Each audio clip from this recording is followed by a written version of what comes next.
Bonjour à tous chers amis, donc aujourd'hui je vous propose une petite vidéo concernant un sujet qui a été abordé il n'y a pas longtemps sur mon forum.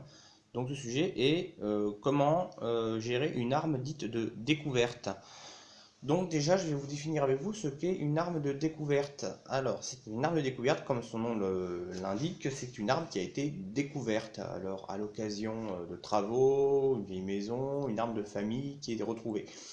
Donc la question de cette vidéo est de se poser comment pouvoir, dans certains cas, on trouve une arme de famille, et on veut tout simplement la conserver, parce que c'est l'arme du grand-père, du père, ou peu importe.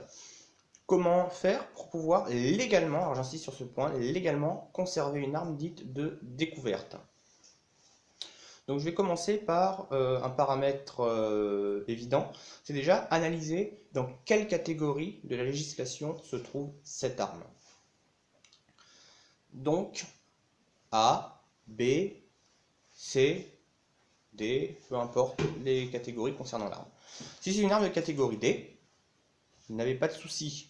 Cette arme est déjà légale, entre guillemets, puisqu'elle est en vente libre, à savoir en vente libre à partir de 18 ans. Il faut tout de même savoir que le port en est interdit. Alors, une arme de catégorie D, c'est une arme qui, normalement, doit être fabriquée avant 1900. Sauf quelques exceptions. Alors je les aborde assez rapidement.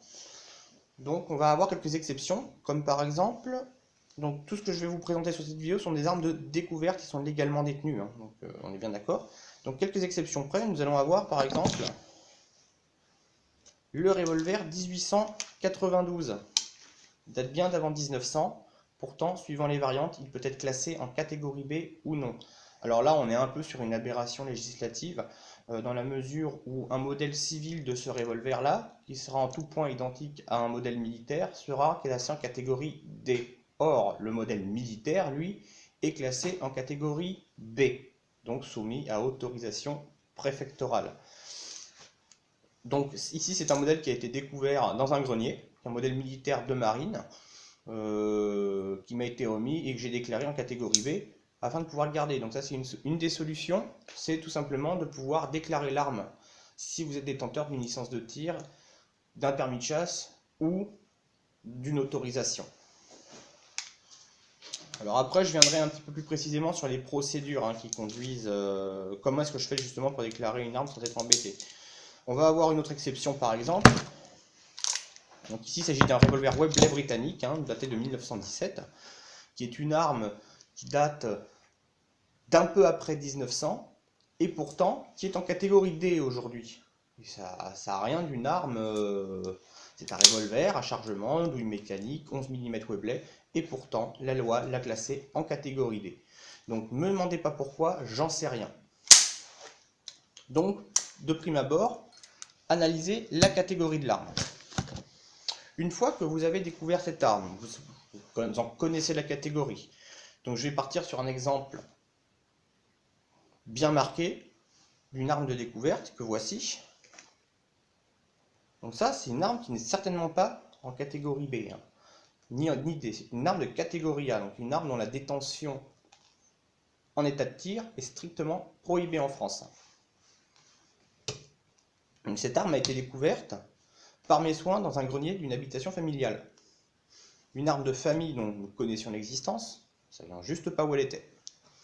Donc nous avons découvert cette arme, et vu l'histoire familiale de cette arme, bien qu'étant tireur et armurier, je me suis dit, on a quand même envie de la conserver, mais de l'avoir légalement. Alors, quelles sont les procédures lorsque vous découvrez une telle arme?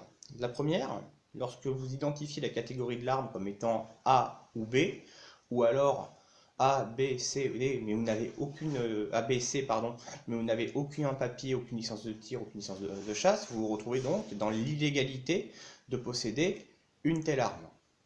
Alors à savoir que la possession d'une arme comme celle-ci en état de tir, c'est 75 000 € et jusqu'à 2 ans de prison, donc ça va très vite. Il faut aussi savoir que la loi prend en compte la dangerosité de l'arme.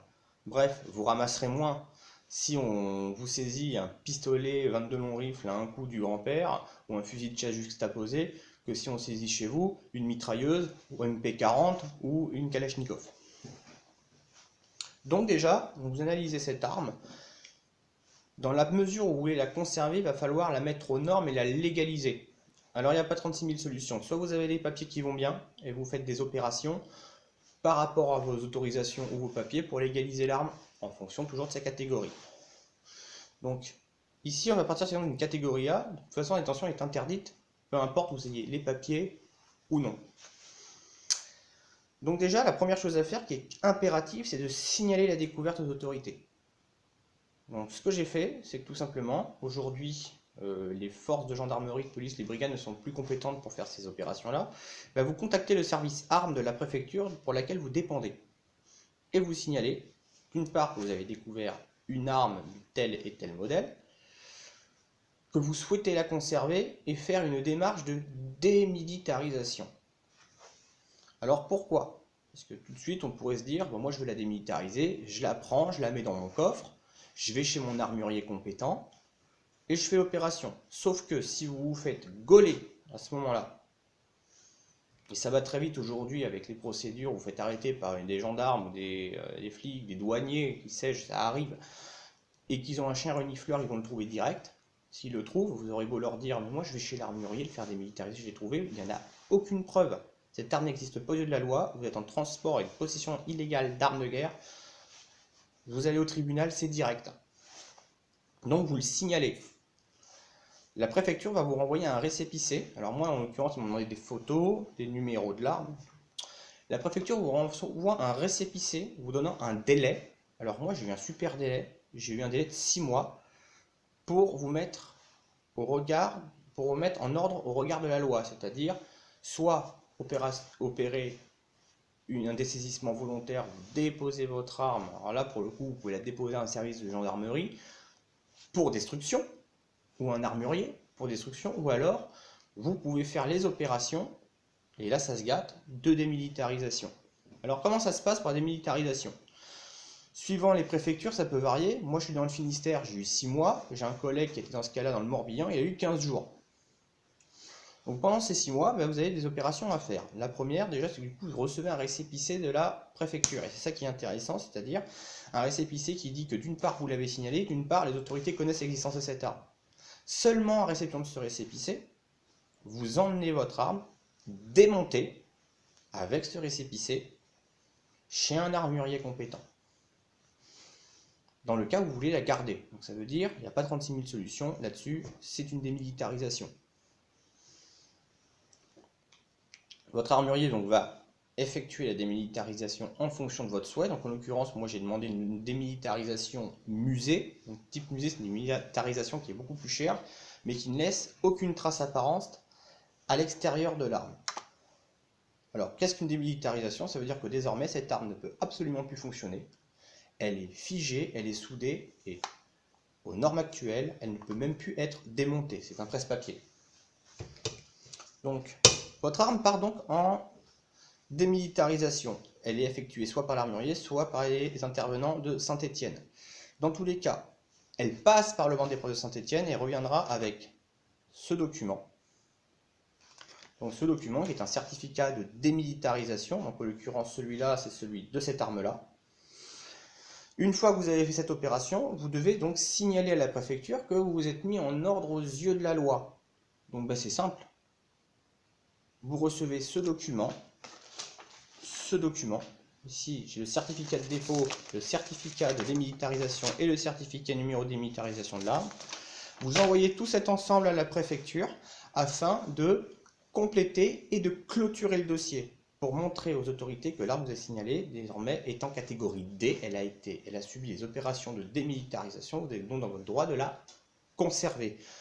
Toujours dans les conditions, vous n'avez pas le droit de la porter de façon sensible dans les lieux, sauf dans ce cas-là si vous faites des rassemblements ou des commémorations. Une fois que vous avez fait ça, attention, toujours conserver ces papiers. Ces papiers, une démilitarisation, une arme est légalement démilitarisée dès lors où elle est poinçonnée, mais dès lors aussi où elle a son certificat de démilitarisation. Ça c'est primordial, car dans mon cas en l'occurrence, et là ils redeviennent compétents, les gendarmes, la préfecture peut demander à venir contrôler de façon visuelle que l'arme est bien démilitarisée. En l'occurrence, dans mon cas, vu la nature des documents, j'ai été convoqué à la gendarmerie par téléphone, me demandant d'amener l'arme, les documents et tout ce qu'il y avait. Et là, ils m'ont même posé un appel, ils m'ont dit vous pouviez amener l'arme démontée afin que nous puissions constater de la démilitarisation. Pas de bol, aujourd'hui, l'arme elle ne peut plus être démontée. Donc j'ai quand même amené et monté avec tous les papiers, et ces gens ont relevé de façon dépositaire, ils ont pris une déposition de constatation comme quoi l'arme était bien démilitarisée. Bien entendu, si vous rencontrez des armes de ce type-là, donc ça il s'agit aussi d'une arme de découverte faite dans un camion de jardin, ou de ce type-là, alors ça c'est une arme à poudre noire qui a été découverte suite à l'achat d'un domicile. Ce sont des armes en catégorie D. Là, la question ne se pose pas, il n'y a aucune procédure à faire, puisque l'arme de nature est déjà légalement détenue. Vous pouvez la voir, il s'agit d'une arme de collection d'avant 1900. Enfin, d'autres cas un petit peu plus délicats, c'est la découverte d'armes type explosif. Alors là, je vous demande 2 minutes.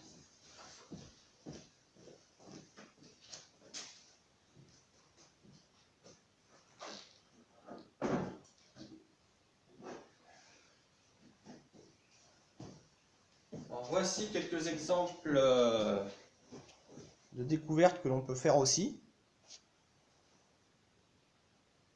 Il s'agit d'armes à caractère explosif, donc détention formellement interdite, surtout extrêmement dangereuse. Là, c'est bien sûr 2 modèles qui sont strictement vidés, démilitarisés. Dans ce cas-là, il n'y a pas de transition. On découvre ces armes-là, on les laisse en place, on ne les manipule pas, on n'y touche pas, et on appelle les autorités compétentes qui, si elles sont découvertes dans une habitation utilisée, une maison qui est habitée, ils interviendront dans l'heure. Ça, vous n'y touchez pas, c'est un peu l'exception. Si vous souhaitez en avoir pour une histoire de collection ou quelque chose comme ça, vous en trouverez sur les bourses d'armes, sur des armuriers, des modèles qui n'ont soit jamais été armés ou désarmés, mais il n'y a pas de transigence en fait, vu la nature du produit et le danger qu'il représente, il ne faut en aucun cas s'amuser à démilitariser ou à faire démilitariser ou à balader ce genre d'engin dans sa voiture. Voilà, donc vous avez grosso modo les quelques procédures et quelques exemples d'armes de découverte et comment mettre en place les opérations afin de pouvoir les conserver légalement chez soi. Sur ce, chers amis, je vous dis à bientôt pour une prochaine vidéo.